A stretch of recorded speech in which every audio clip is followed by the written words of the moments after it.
everybody. My name is Anne Teato and welcome to the Psychic Matters podcast, episode number 61, giving you all a very warm welcome from Ireland, which is where I am at the moment, over in the beautiful county of Tipperary, visiting my mum, whom I haven't seen for 3 years due to the pandemic. So we've been doing an awful lot of catching up, which has been a lot of fun so far.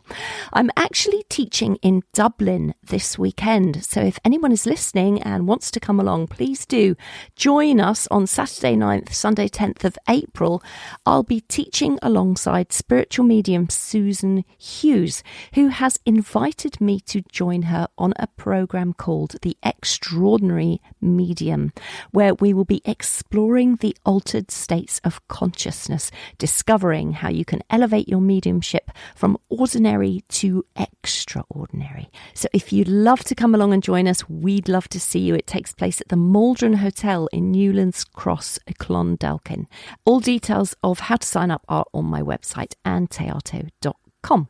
Thank you to all those who have left me a written review. I'm so grateful. We've had a review in from somebody called Burton Girl who says, "Wonderful podcast. I've met a lot of talented mediums through this podcast, including Anne herself, and I highly recommend it." So thank you so very much for leaving that review for me. She also says, actually, great podcast, love the interviews and the guests and interviews. I've learned so much from this podcast. So thank you very much, Burton Girl. I also had a written review from Australia from someone called Nick 25H, who says, "Love this podcast, so glad I found it. Thank you, Anne." Well, thank you for writing that for us all the way from Australia. And then we had Glasto Merlia from Great Britain, who says, "Really great to listen to like-minded people sharing their stories. Thank you." And we had a review from Glasto Merlia from Great Britain, who says, "Really great to listen to like-minded people sharing their stories. Thank you." So that's just so lovely. Thank you very much for that. And then we had two others, actually. One from Fiona MacDonald, who says, "I love listening to Anne's podcasts, and she does have a lovely voice, which communicates lots of warmth and sincerity. So many interesting episodes, and I'm learning so much about mediumship and spirituality from them. Love to listen while I'm doing jobs in the kitchen." Oh, thanks, Fiona. That's really kind of you. Thank you for your lovely warm comments.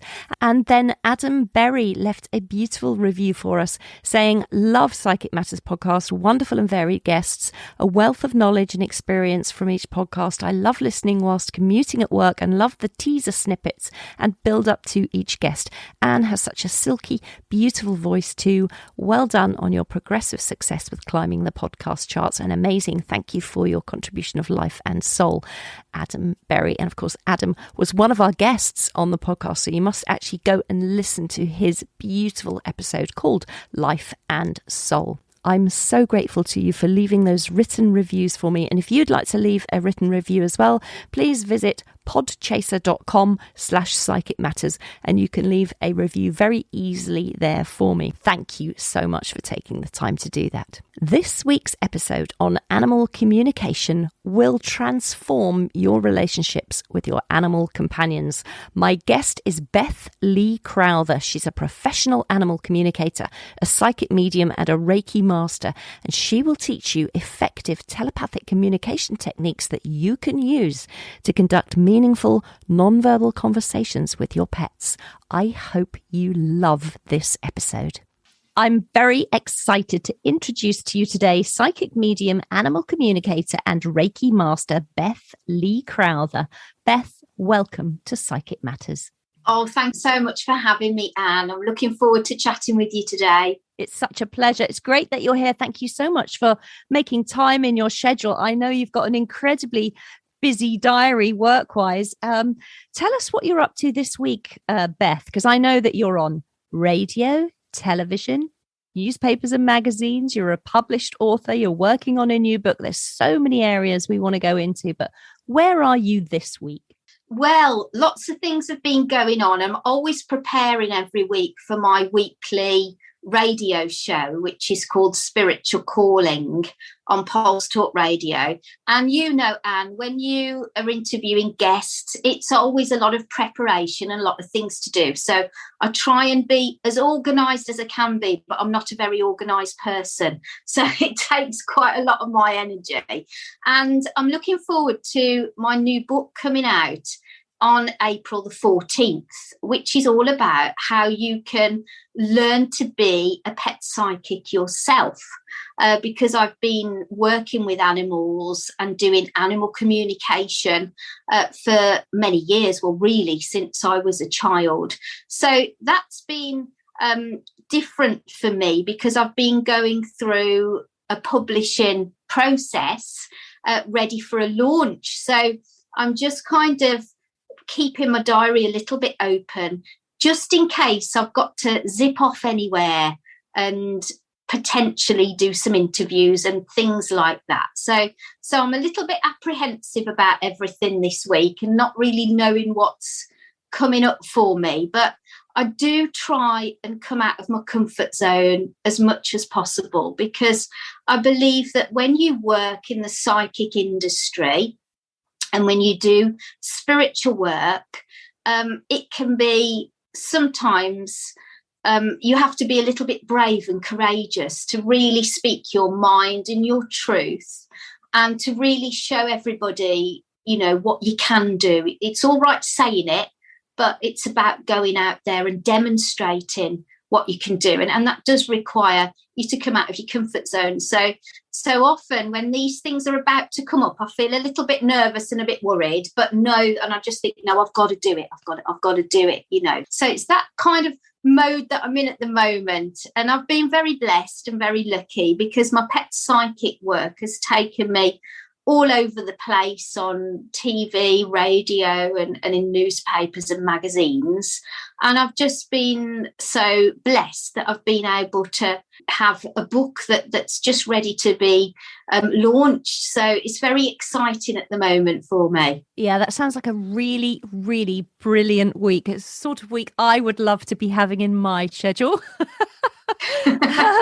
But Beth, tell us a little bit. I know that you're under media contract, so at the moment you cannot really disclose the content of the book necessarily, but tell us the title of it. I know it's being launched on April the 14th, and tell people where they'll be able to purchase that, and then maybe you can teach us some of the methods on this podcast of how we might learn how to communicate with our own pets. Yeah, absolutely. Well, it's called Everything You Need to Know to Become a Pet Psychic.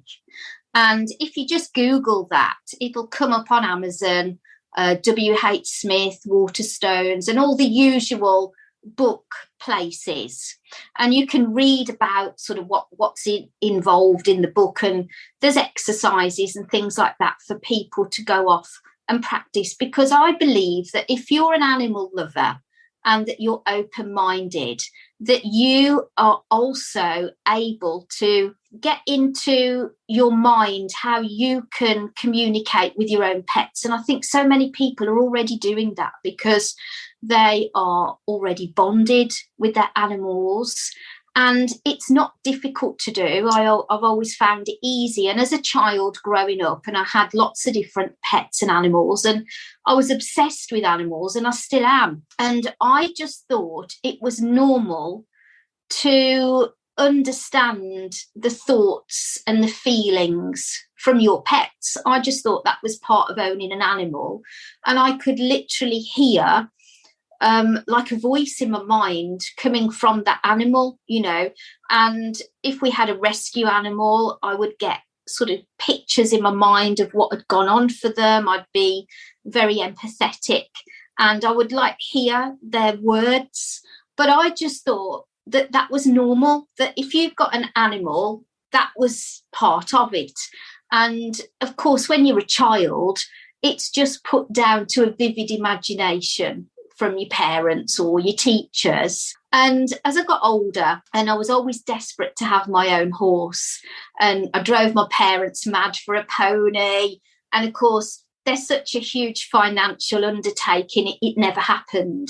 And I was thinking about this morning, Anne, and I don't know if anybody remembers, W.H. Smith used to run a competition to win a pony. Do you remember that? Exactly the one, and the advert, and when you post off your application form, the post box made a little Yeah. Do you remember? When you think about that now, it seems ridiculous that actually that was a competition to win a pony, doesn't it? You know, a live animal. But of course, I was just in a fantasy that I could win this pony, and I would get my mom to get the form and the application every year, you know, and of course it never happened. It wasn't until I was in my 20s that I actually was privileged enough to have a horse of my own. And what happened then was, although I'd got dogs and cats and had rabbits and various animals, that when I was back with horses again, and I quickly ended up with another, well, there were two ponies. I ended up with the first pony. She was lonely, so I went and got another pony, a little rescue pony.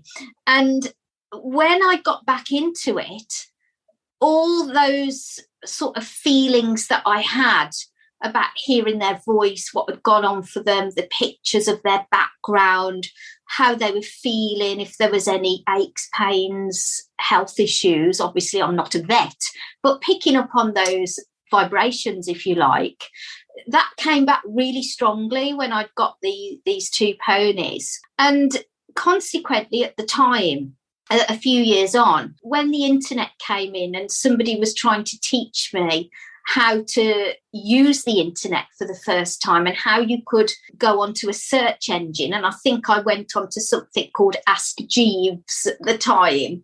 And they said, you've got to look for something. And I was like, well, what can I look for? And I had this thought, does anybody else hear their pets talking in their mind?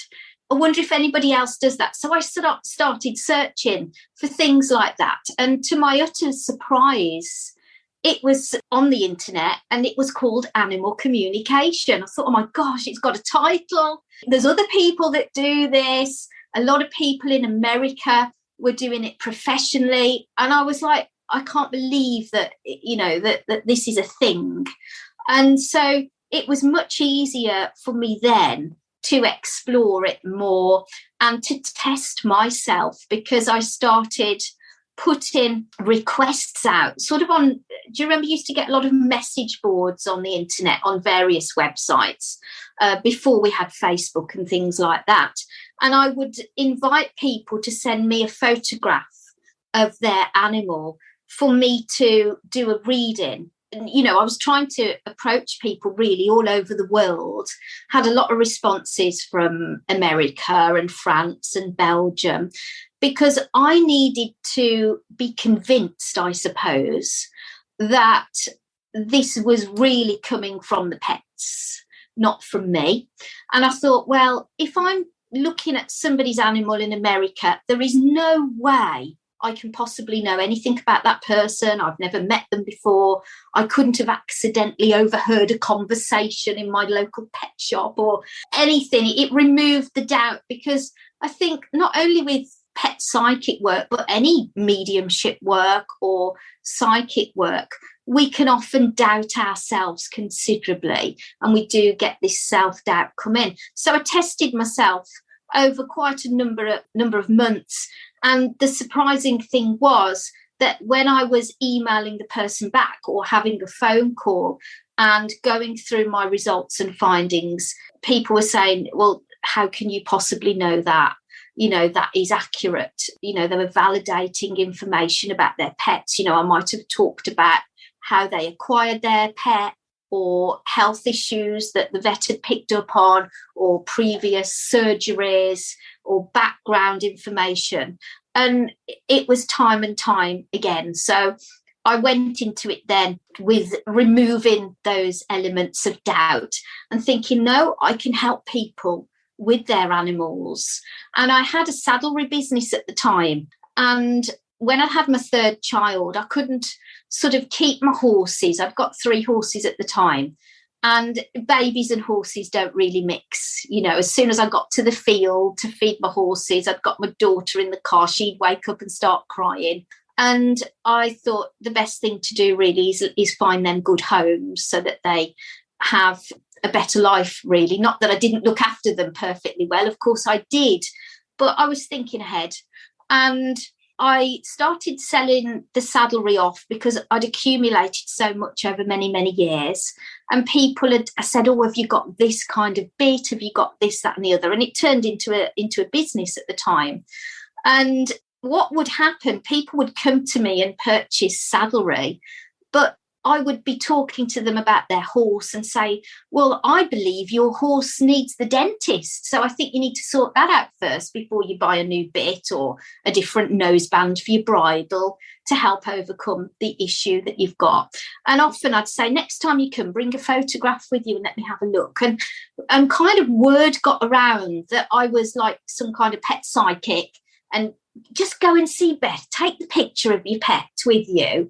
And people stopped buying the saddlery. They were just turning up with their pictures of their animals for me to read and give information. And then I ended up on the Richard and Judy show on Channel 4 in about 2005, I think it was, because I was then trying to help people who'd got missing animals and trying to track them through a psychic method.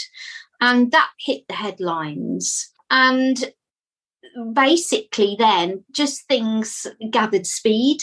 And when I was doing the readings and helping people with their animals, what then started happening was I would get information for the person. You know, it might be a prediction. I might say, have you just handed your notice in at work? Because the animal would be showing me things that were going on in the household. And I realised that not only can animals have a telepathic communication between a person and the animal, there was telepathy going on.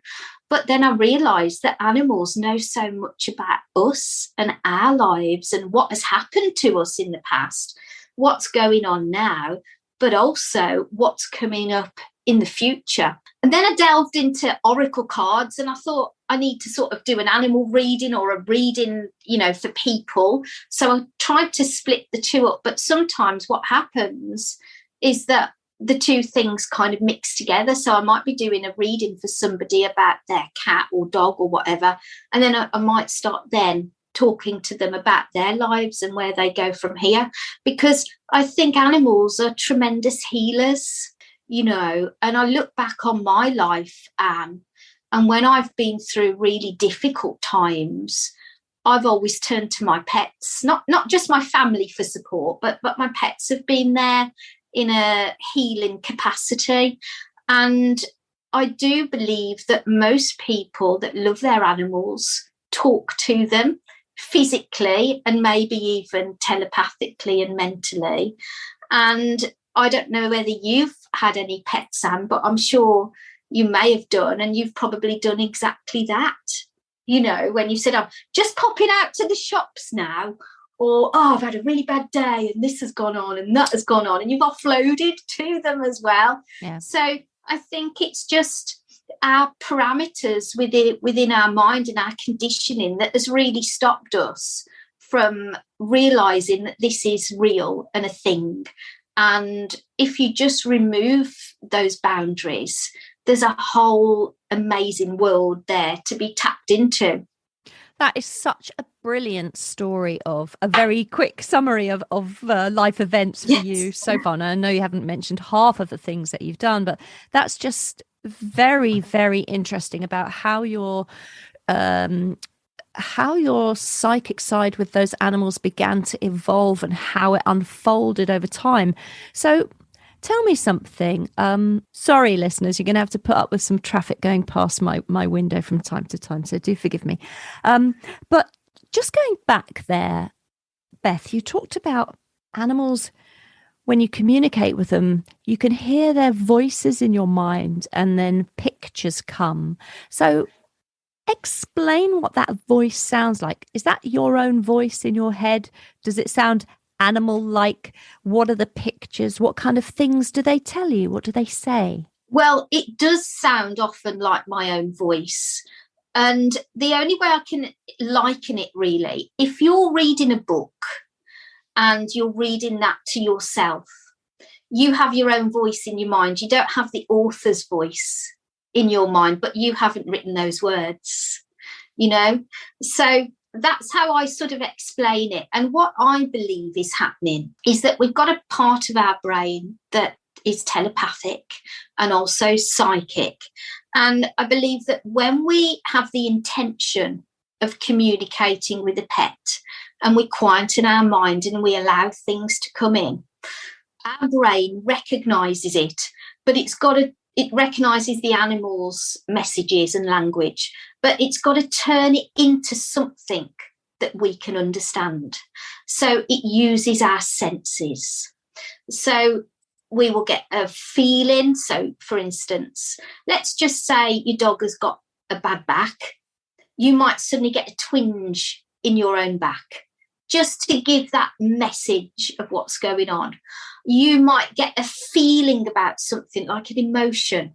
So you might think, oh, my cat feels really happy today because when I'm linking in, I feel all uplifted, or vice versa. You may get a feeling of sadness or anxiety.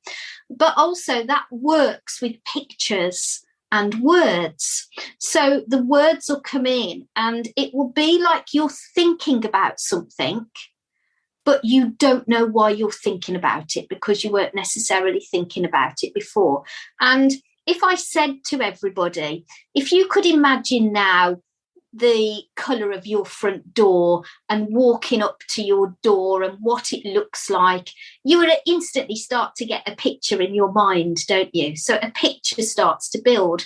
And that's how it feels when you communicate with animals, that a picture emerges in your mind, but you don't know why you're thinking it. So often if I'm communicating and I will put a question out there, for instance, it might be, show me something that you like to do.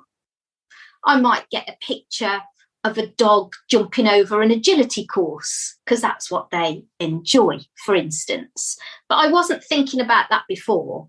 That image has just literally popped in. So you have to really sort of start analysing what words come into your mind, what pictures are there, what feelings come within your own body. So consequently, you're working with clairvoyance, clairaudience, claircognizance, clairsentience, just like if you're doing a mediumship or a psychic reading for a person, it feels very similar.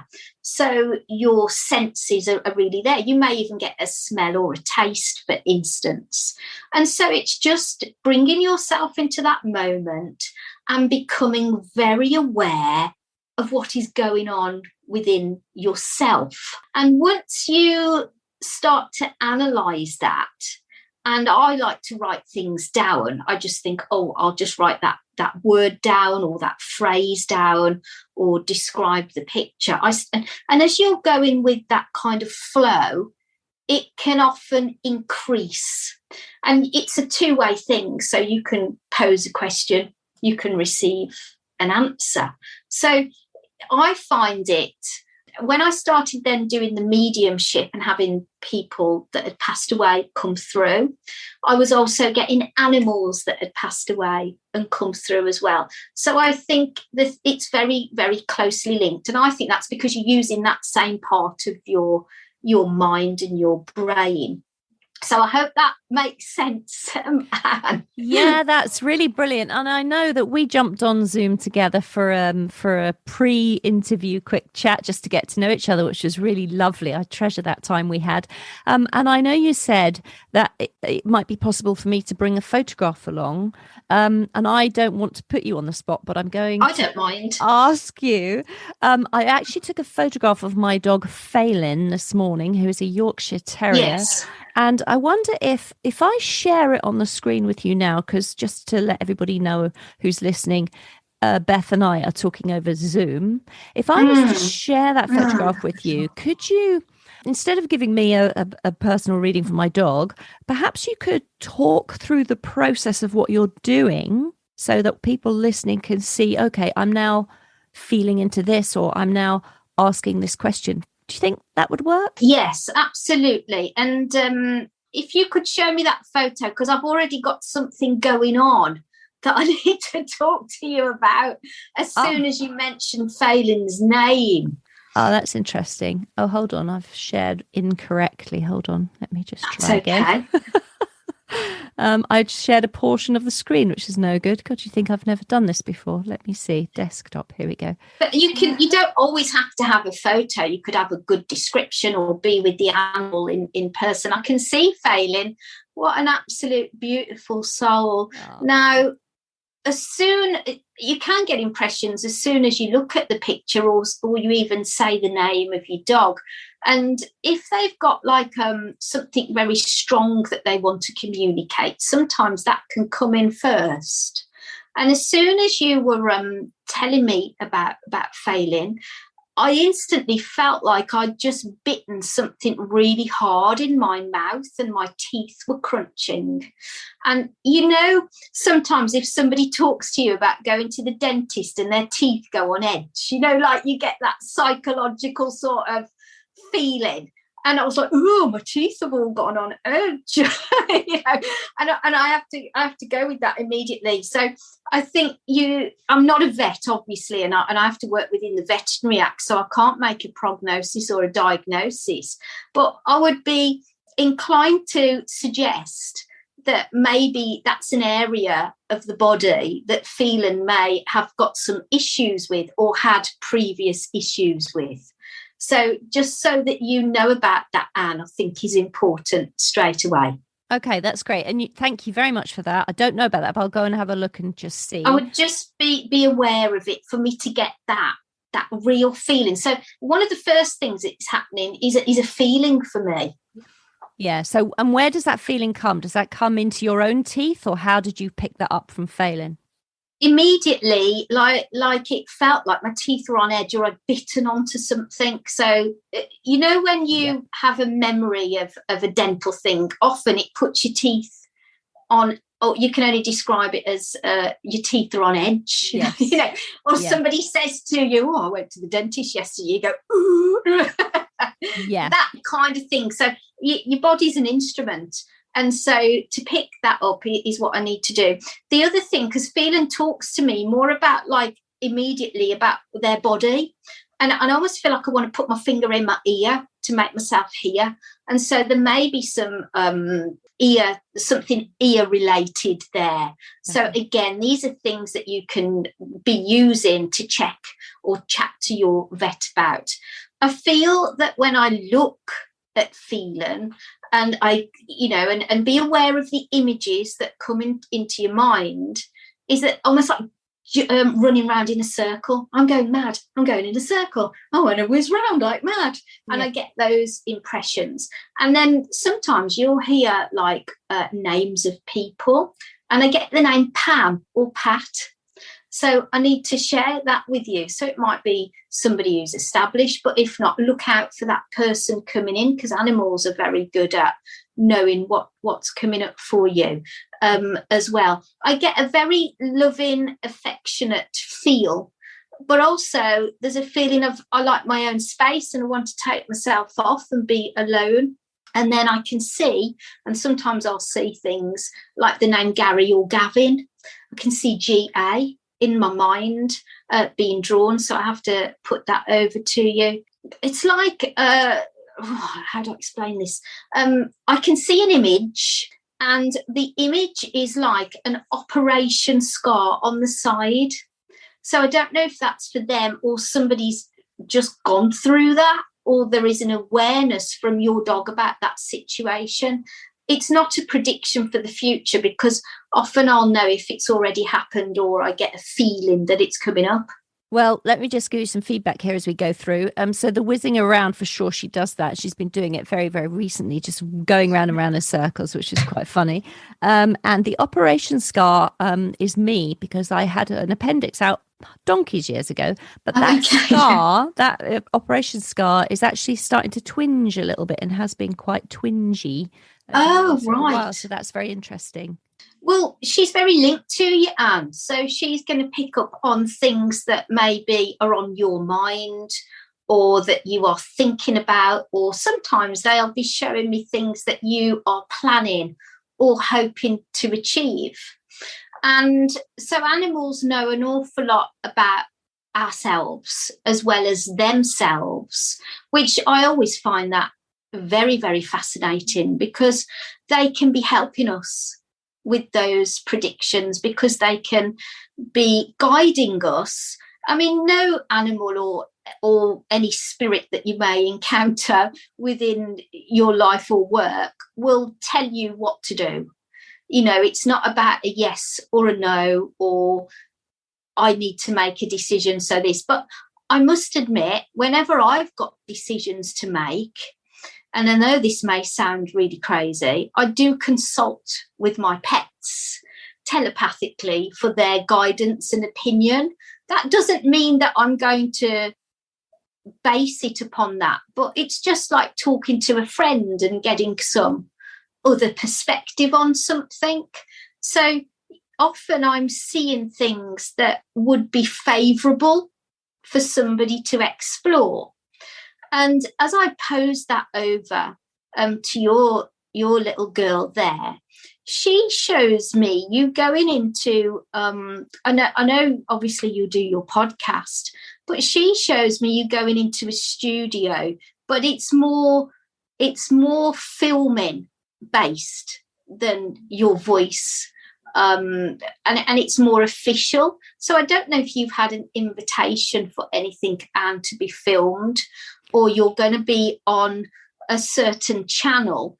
But she shows me bright lights of that. And she gives me words in my mind like, be ready, it's coming, it's good. As if all those kind of things is going to be a positive movement forward for you. So I have to give you what comes in. So it sounds great. I love the sound of it, Beth. And I haven't yet been offered, but there's something inside me that feels like something's coming along those lines. So it's quite interesting you should say that. Yeah, and that's how she can see ahead. So she's only given you that. So what I would say is that's preparation.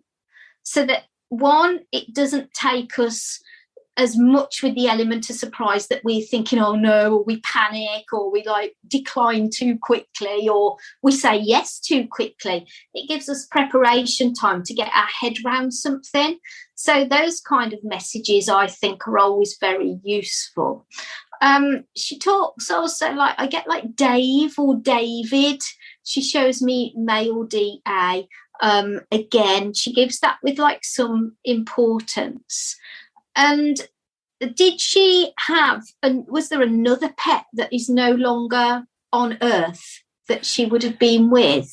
There is a pet that she's very close to that is almost about to transition but hasn't yet. I'm sorry. No, it's fine. She's still, the other pet is still here in my house, and but very, very, very old. So there must be an awareness that she has limited time left. Yes, because it's almost like she is feeling feelings of sadness around that. And animals can love people, and animals can love each other, I believe. And they can be aware of what's going on. And also, if a person passes or an animal passes, they can also experience sadness and grief and go through a process similar to ourselves. And I think that's important to acknowledge and remember, that as you're caring for your other pet there, as they're elderly, and that is also to remember, how does she feel about it, so that we acknowledge that too. And that's really important, that we say, look, I know you're feeling down as well. And so, as I believe that as you experience just this mini little reading, it can also really help bond you even closer with your own animals, because it allows you to have an insight into their mind, but also it gives you that element of, I can do this as well, and I can become linked and having these two-way conversations. And I think you're already doing it anyway, Anne, you know. Thank you so much for going through that for everybody. And also that was lovely for me. It was a lovely bonus. And I think it's very interesting what you say, because I believe we forget to communicate to our pets. We just forget to talk to them and include them as another part of member of our family or member of our social group. We just forget to actually talk to them. I think you're right. And what's lovely now is that people are becoming so more pet friendly when you go out to a cafe or a pub, now that we're able to do so. And animals are now becoming therapy pets and support pets, and even take your dog to work day and things like that. People are now becoming more open that you can be together in different places and different aspects of what you're doing in your life, and how much the therapeutic side of things is coming, because I think we've all known for a long time that animals are great healers. Of course, you will get animals that can be detection animals for health issues like diabetes, for instance, and things like that. And of course, for many years, we've had guide dogs for people who have visual issues, and also people who are deaf and, you know, may have problems with their hearing and things like that. So I think it's becoming a bigger and bigger subject. And a few years ago, I found that beneficial to me was to go and study counselling, because I was talking to people not just about their pets, but about, you know, their lives, and looking at oracle cards and tarot and things like that for them. And often people think, oh, well, that person's psychic, so they know everything there is to know about me. And that isn't the case, as you know. You only know what you're picking up from spirit or what is being shared for, you know, clairvoyantly with you. And often people would then start to disclose things that had gone on for them that were very serious or tragic circumstances in the past. And I wanted to make sure that I handled those things correctly, because I didn't want to say the wrong thing at the wrong time when people were trusting me with confidential information. And so I went off and studied up to level 3 in counselling, because I just felt that really helped my readings and understanding of people and how to listen as well. And as I was doing that on the level 3, we had to go off, Anne, and we had to study like a therapy that would be a counselling therapy. And I searched and thought I would love to know about horses that are giving therapy to people, because I'd seen a programme with Martin Clunes years ago, and he was crying. He was somewhere having this healing with horses, and it brought all these emotions out, and it had stuck in my mind. And I thought, well, I know horses do that. I know about that. And funnily enough, when I researched it, it was called equine assisted therapy. And I wanted to study that to pass my level 3 counselling exam.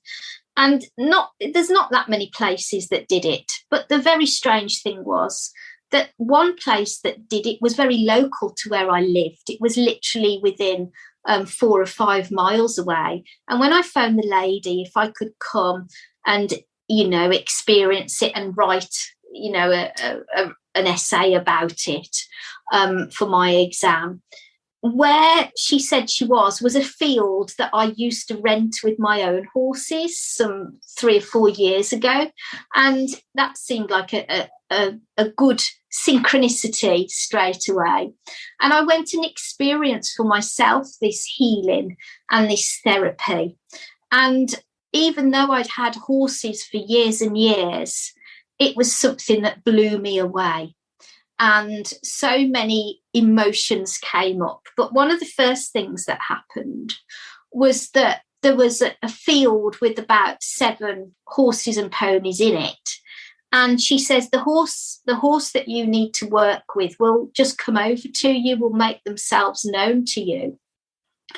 And I'm only 5'1", so I've never really had huge horses, but I've always been sort of a bit of a pony person. So in the corner of my eye, I could see these cute little ponies, but it was the great big sort of 17-hand horse that started coming over. And I remember thinking, oh no, he's huge. What am I going to do with him? And as he made his way over, 2 ponies were in the corner of the field. And from nowhere, they started having a fight. They started biting each other, kicking each other. My instinct was to shout at them and say, stop, but I thought, hang on, that's not up to me. They're not mine.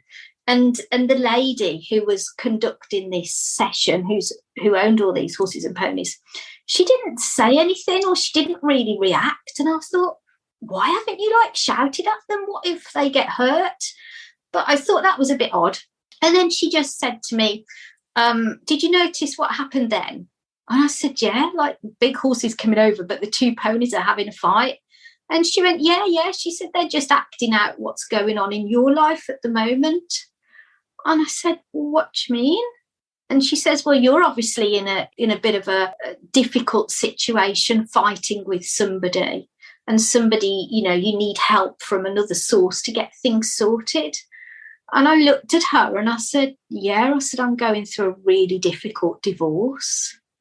And that was also another element that sort of dropped into place, where animals are just tremendous healers and can know when we're going through such difficult times.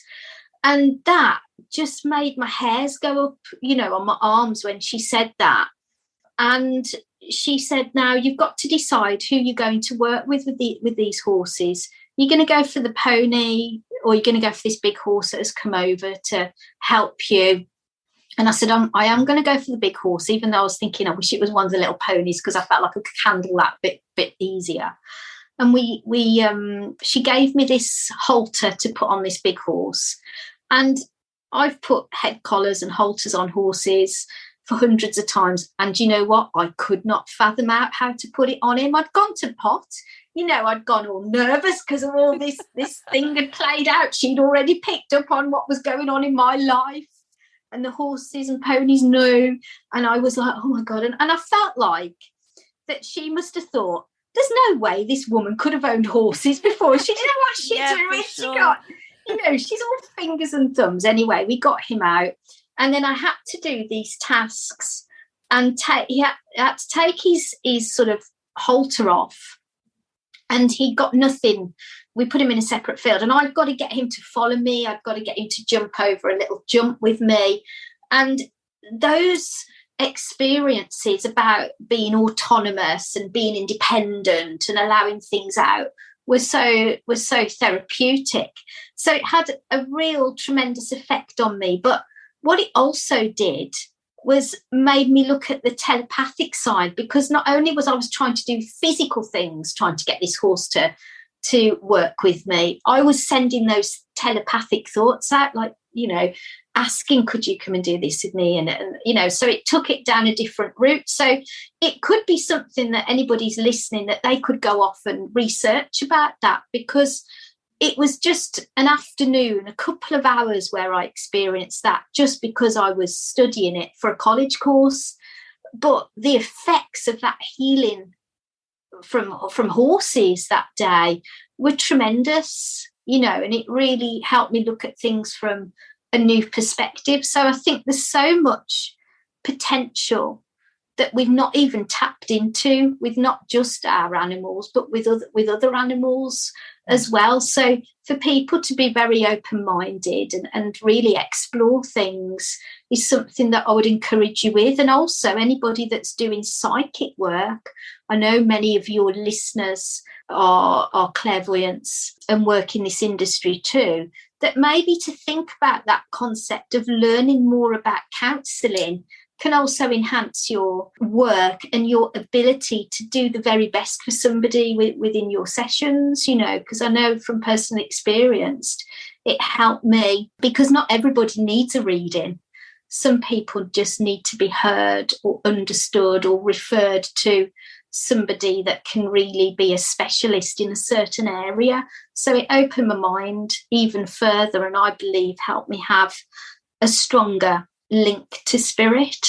Yeah, that's amazing. I would absolutely love to go and have equine assisted therapy. Looking it up on the internet the minute we finished. So Beth, where did you go then to move into mediumship with the work that you do? Well, I think that it started off with the pets, and then I was linking in one day and I had a gentleman that I was aware that a man was stepping forward. It's like I could see an image of a man. I knew he'd passed away, and I could describe him.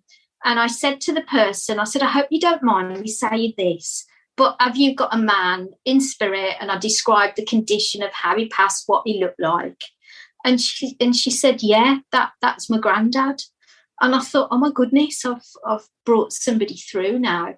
And it was almost like I'd opened the door. And once I'd opened that door the door didn't really shut, unless obviously, you open up and you close down during your sessions, of course. But it took it onto another level. And once that happened, I realised that I was able to communicate with people that are in spirit as a medium. And also, I was so drawn to oracle cards and tarot, which I've got a collection of over 150. I absolutely love them. I did actually. Have you? Where do you keep them all? In a cupboard. I might be able to just turn the camera and show you some of the cupboard there. Wow. Okay, I'm looking at a beautiful wooden cupboard with glass fronted doors and many shelves stacked full of tarot and oracle cards.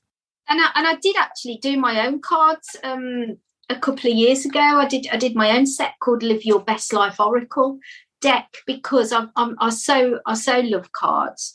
And so I started using those. And what happened as well was, because I trained in Reiki and become a Reiki master, that's another element that I'm very passionate about. I went to a psychic fair many, many years ago. Probably, again, it was all sort of happening for me around 2004, 2005, when I really got into it. And at this psychic fair, it was in a function room of a pub. There was a stage, and the lady said, you can have this stage and put your Reiki bed, and you can do some demonstrations of Reiki and like little taster sessions of Reiki for like 10 or 15 minutes. Anyway, I just bought a pack of unicorn cards by Doreen Virtue, which was my very first pack that I bought. And I put them in my bag. I'd only use them for myself and my family at the time. And this lady came over to me and she said, oh, I hope you don't mind. She said, I've come over for a psychic reading. And I said, I'm doing Reiki, And she went, no, that medium over there. I went to her table, and her name was Glenda, actually, the medium. And she said, you don't need me. You need that lady over there to do your reading. And I thought, what do I do now? I don't want to say no. And Glenda has sent her over, and I was a very much, I'd seen Glenda in action, who's a brilliant medium. So I knew if she'd said it was correct. So I sort of thought, well, I haven't brought those unicorn cards in my bag. So I said, okay, come and sit down. I'll get my cards out. And I thought, well, I'm really excited now to know if I can do this reading for somebody who I don't know with cards. I've done it for family and friends and myself, And I started I got in my mind, put your cards out in a circle and put 2 or 3 in the middle as like central cards to look at the heart of the reading. So I did this for this lady, and I turned the first card over in the middle and started interpreting it. And I went round, I think I'd put about 12 cards out, went through it all. I picked up on certain situations that she was going through, and that she was single and she was hoping to get into a new relationship, and she'd had quite a volatile previous relationship, and all different things were going on. And then I sort of come up for air, and I said to her, I hope you understood all that and that was okay. And I remember thinking, oh my God, what's she going to say? I was really worried. And she went, that was the best reading I've ever had. She said, that was brilliant. And I was like, oh, thank God for that. And after that, I was okay. And I thought, but I think if Glenda hadn't put me on the spot, would I ever have taken that sort of step to having that? I don't know. Sometimes I find with what I do, often I'm just ending up being put on the spot, and I think, come on, Beth, you can do it. You've got to do it. Somebody believes in you. Somebody's given you an opportunity. Now take the opportunity. Yeah.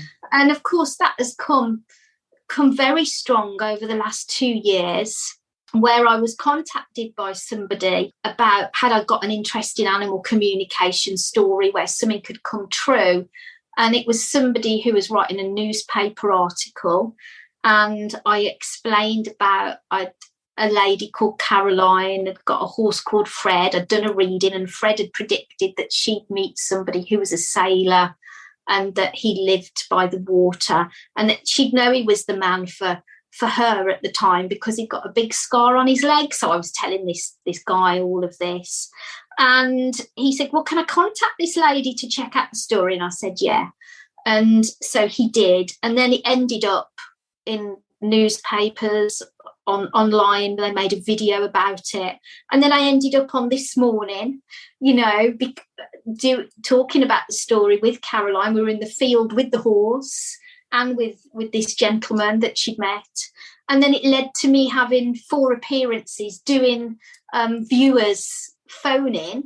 And it was just amazing. But what had happened prior to that, Anne, was that I had got into manifestation in a big way and law of attraction. I'd gone all down the route before of The Secret, but I wanted to delve in even further.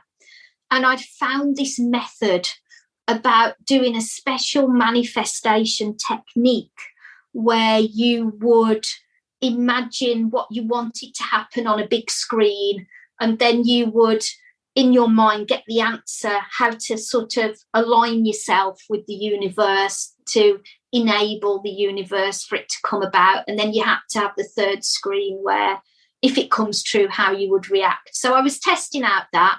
The first thing I do was ask my self-published book, Life by Numbers, to be a #1 Amazon seller. And I'd gone down every route to try and push. Literally 24 hours after doing that manifestation technique, it did become an Amazon bestseller. And so then... Congratulations on that. That's amazing, by the way. Thank you so much. And then me being me, thinking, well, what if that was just a coincidence that it happened? Let me ask for something even more. And I actually did it again. And I said, can I go onto TV? Can you get me on TV?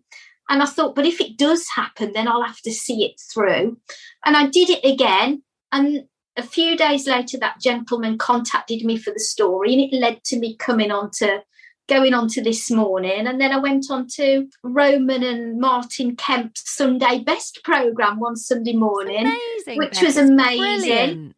But I'd done it all through this manifestation technique. So I had to then go and do these things, which of course you can imagine was very nerve-wracking. But I thought, no, I've got to do it because I'd asked for it to come true, and it had come true. Yeah. So that's another thing that I'm passionate about and I do believe in. And then I asked to have, again, I did it again. I wanted to do a pet psychic book, but I wanted it to be a publishing deal as opposed to self-publishing.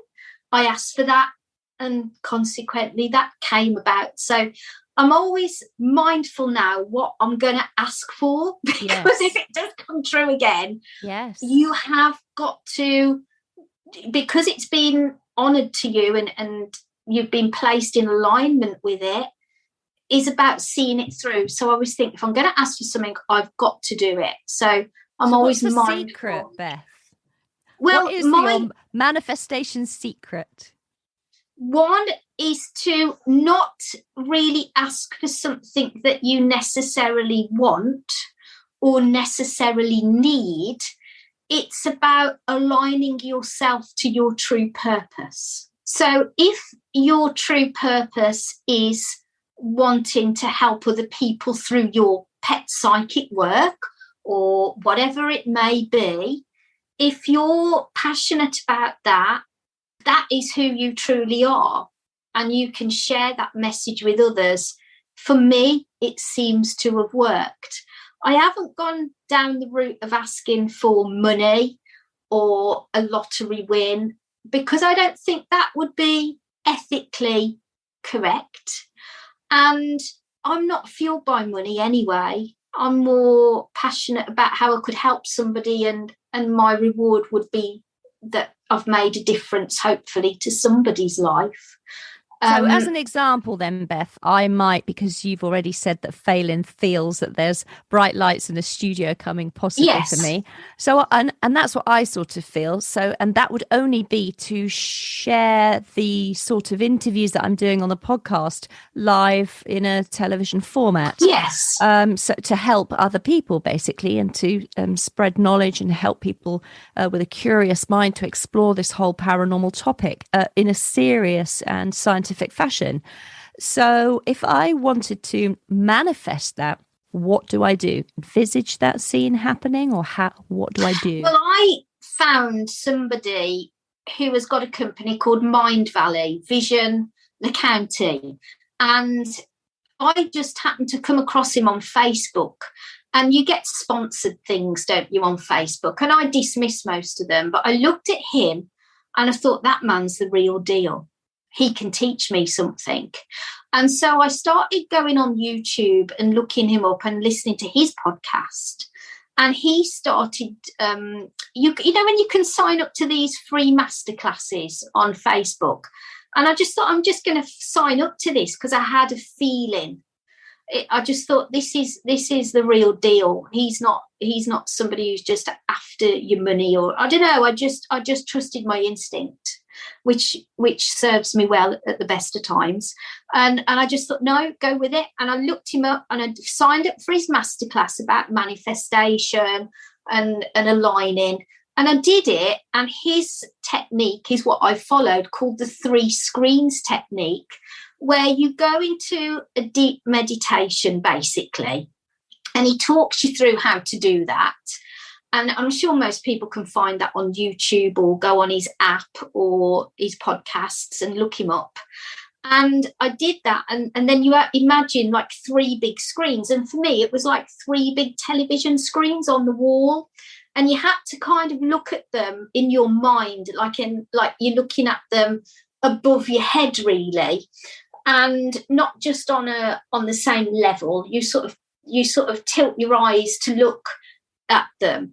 And I did that, and I got my eyes closed. And the first thing was thinking about like a problem that you wanted to solve. And my problem on the first time I did it was, well, I've got this book. It's never been to Amazon #1. I want to solve that problem. And that was what I imagined. And then he takes you onto the second screen.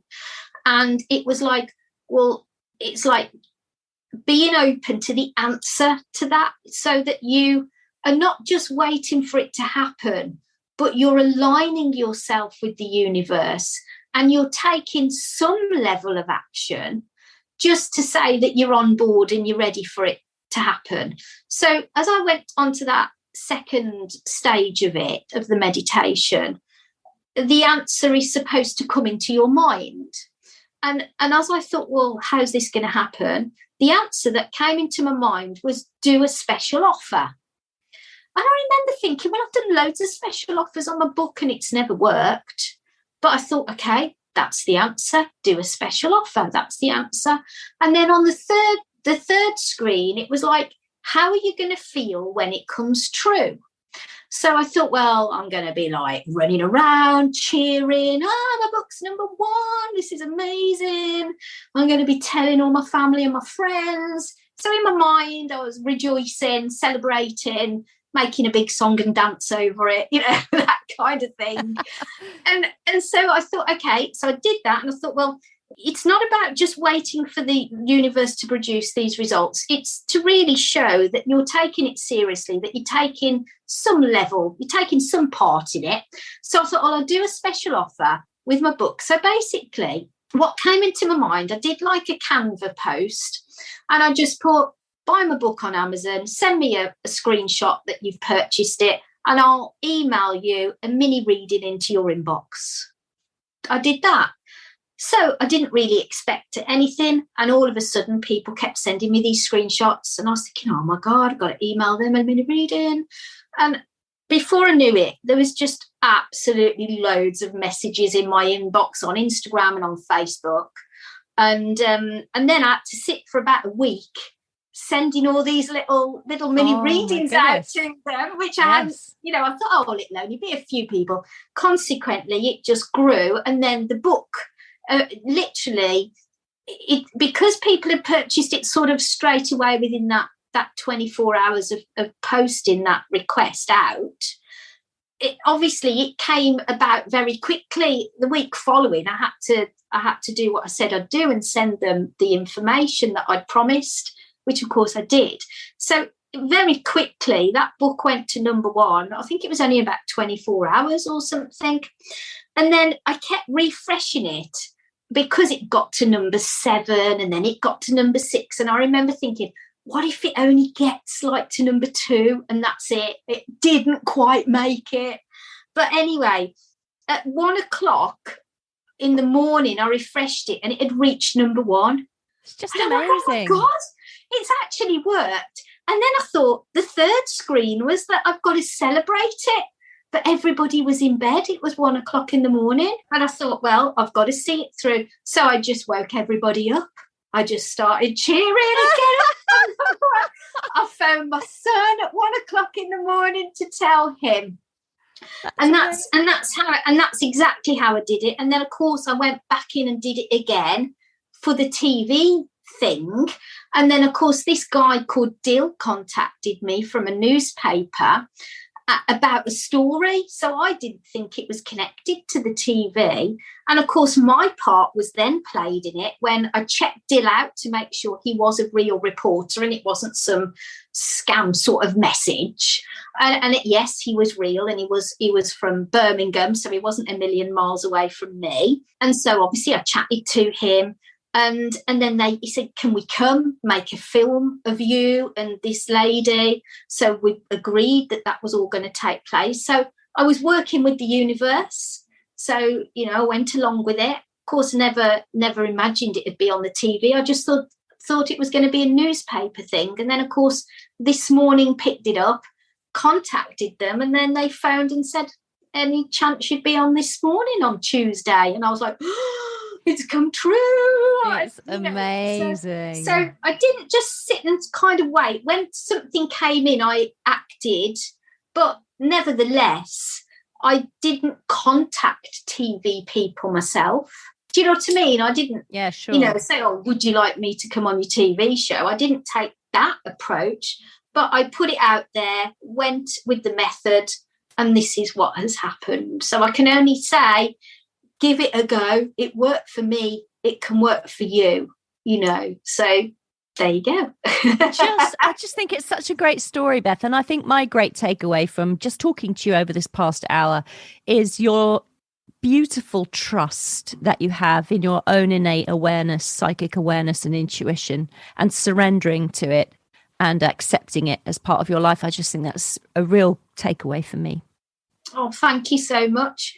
And I do trust in it, and I do believe it. I've tested it. I haven't just tried to tell people this is real without, going through my own testing of it and experiences. And what I do now, Anne, which I'm very passionate about, is I do my own radio show, which I've been doing for over 10 years.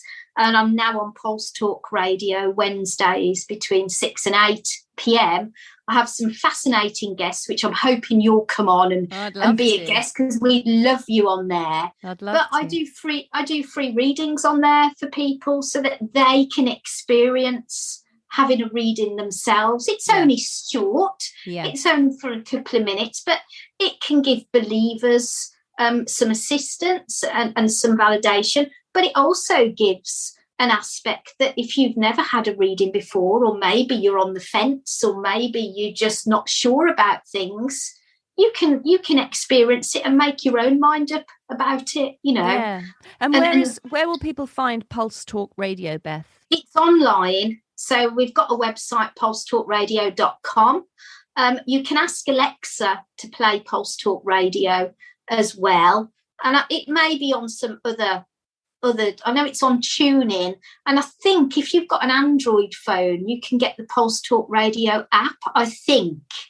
But usually people go on the website or ask Alexa to play it. So, if anybody wants to contact me, I've got a website, psychicbeth.com. You can contact me that way, or send me an email to info@psychicbeth.co.uk, and I can give you all the details of that if anybody wants to join in and listen, or if anybody would like to be a guest. Always open to anybody sharing what they do on there. We have a lovely group of people that are regular listeners, and always welcome new people as well, and just love you to come on, Anne. It would be fantastic. I would love to. We'll set a date up after this. Thank you. That would be amazing. Thank you very much for the invitation. That's incredibly kind of you. So Beth, just before we say goodbye to you, just remind people where they can buy your books. And I know this new beautiful book that you've got coming out is available from April 14th. Yes, it's on a pre-order at the moment, so you can already go and purchase it, and then it will be sent to you as soon as it's released. Amazon.com or Amazon.co.uk. If you just put in Beth Lee Crowther, everything you need to know to become a pet psychic, it'll come up. Or you could just Google it, because W.H. Smith, Waterstones, and several other book sellers. Some of them are UK based, some of them are, I think, Australia, USA, New Zealand, from what I can see when I've Googled it myself. So I think it's pretty much available on a pre-order.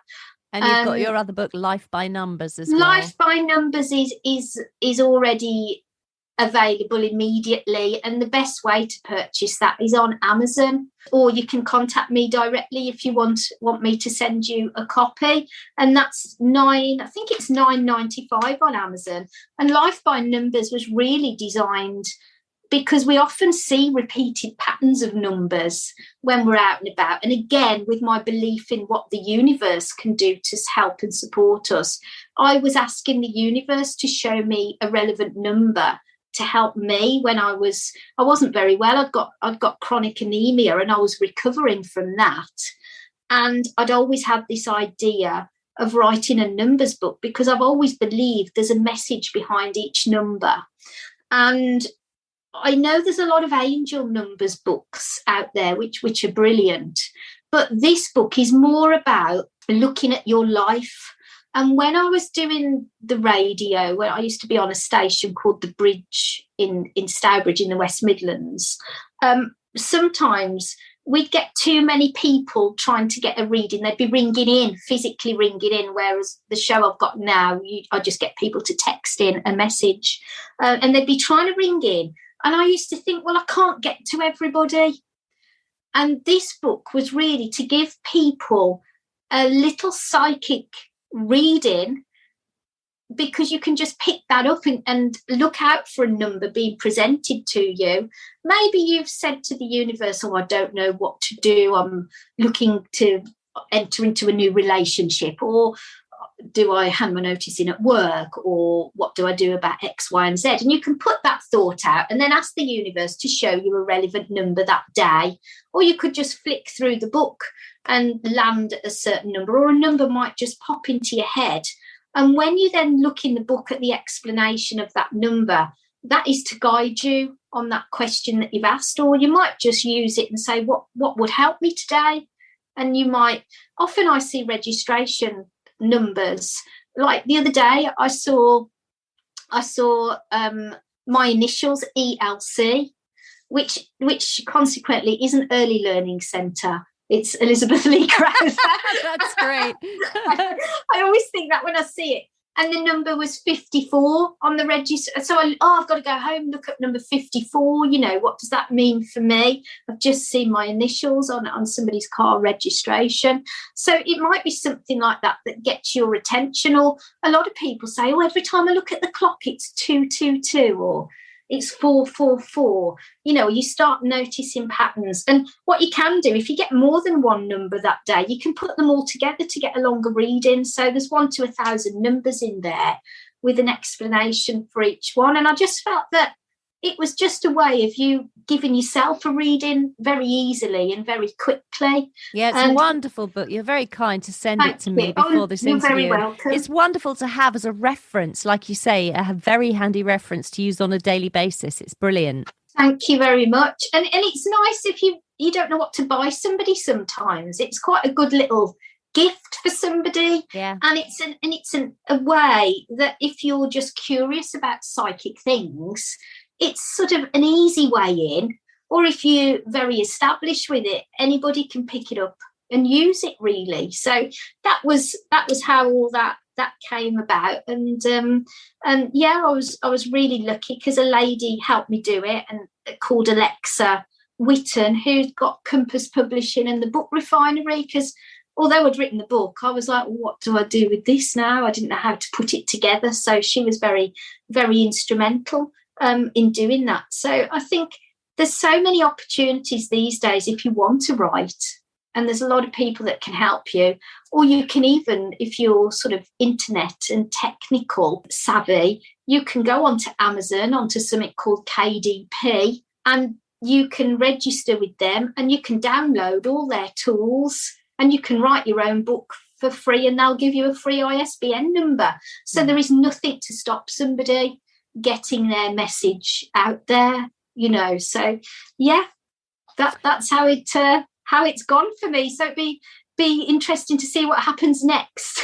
I can't wait to see how your life unfolds. It's just so lovely the way that you just wait for things to align. You put things into process in your mind. This is how I'd like things to unfold. You hand it over to the universe to do the heavy lifting, and then you just accept your part that you then accept.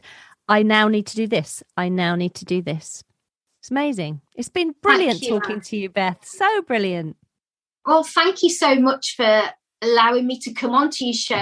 I've loved your show, and I've listened to your episodes, and I just think you're amazing. And the way that you inform people and teach people in a clear and concise manner about how they can use psychic techniques and get results themselves is what attracted me to your podcast in the first place. So I've been quite a fan of yours for quite some time, Anne. And so nice, I must say, the other day I was listening to your episode with the tarot, how to interpret the tarot and all the history of the tarot. And I've learnt so much from you. I really have. So thank you for that. Oh, bless you. That's really kind of you. Thanks, Beth. Well, wishing you the very, very best over the next little while. Let's maybe hook up again next year on this show and just see what's unfolded for you. And I'll let you know if my TV studio has unfolded for me. It will. And I look forward to coming on your show. And thank you so very much for sharing all your knowledge. I know people are going to get so much out of this episode. Thank you, Anne. It's been great. Thank you very much.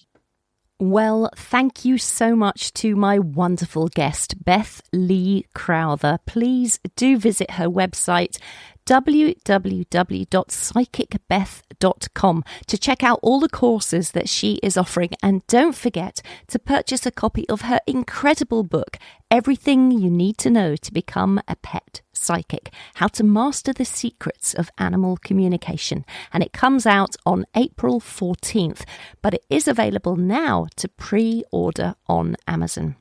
There are show notes for this episode on my website, annetheato.com, plus a full transcript. So please do go there to the podcast section to pick those up. And you can also sign up for my newsletter, which comes out on the day of each new podcast release. So that's twice a month. And then you won't miss out on any episodes. Or you can sign up to one of my classes. I run a weekly development circle where we practice psychic and mediumship techniques. And I also run a new class. It's a weekly scrying circle. It's so exciting. It's where I teach ancient divination techniques so that we begin to learn how to read wax, read water, treacle, sand and stones and bones and all manner of things. So do sign up for my newsletter, annetheata.com, and you can be the first to know of all the exciting things that I am up to. Don't forget to have some great conversations with your pets this week, and do let Beth and I know how you get on. Wishing you a wonderful couple of weeks. My name is Anne Theato, and thank you for listening to Psychic Matters.